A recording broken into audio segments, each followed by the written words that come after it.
July 1995, Shorthand English Senior Grade. Get ready for the dictation. 10 seconds, 5 seconds, start. Ladies and gentlemen, on behalf of the Government of India, I welcome you to this country.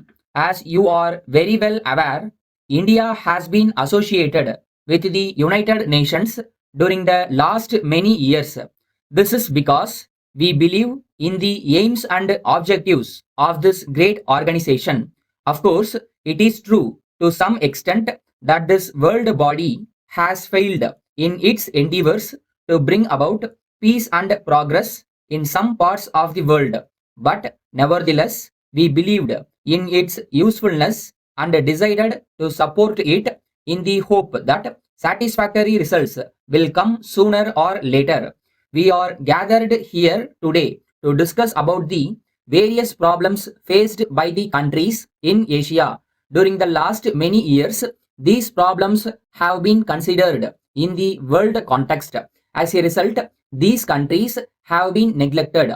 It was not considered important enough for as much attention to be given to it as was given to certain other parts of the world. But we have to attach more importance to the problems in Asia because they affect us more intimately. As far as India is concerned, one problem which demands immediate attention is food. It is an extraordinary state of affairs that in a country like India, we do not have self sufficiency in food. There is obviously something wrong in our approach to agricultural. I have, however, no doubt in my mind that India can produce enough food, if not immediately, but in the course of a few years. But at the present moment, we have to face this problem. Of course, other urgent problems will also come up before you for discussion. Looking at these problems from a long term point of view, it seems to me that various deficiencies have to be made.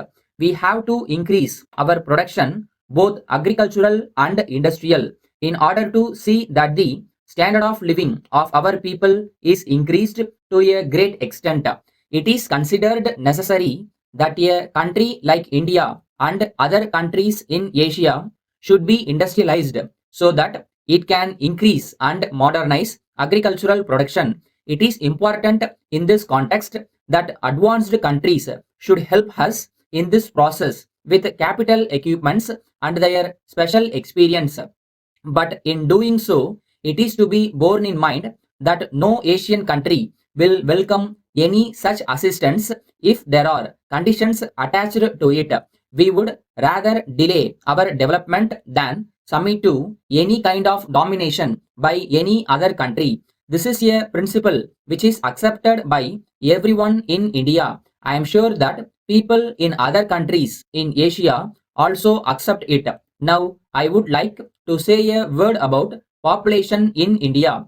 A great deal has been said and written about our tremendous population. It is true that we cannot solve any problem if our population growth is not checked efficiently and as quickly as possible. Well, I have no desire for the population of India to go on increasing. I am all in favor of checking this growth.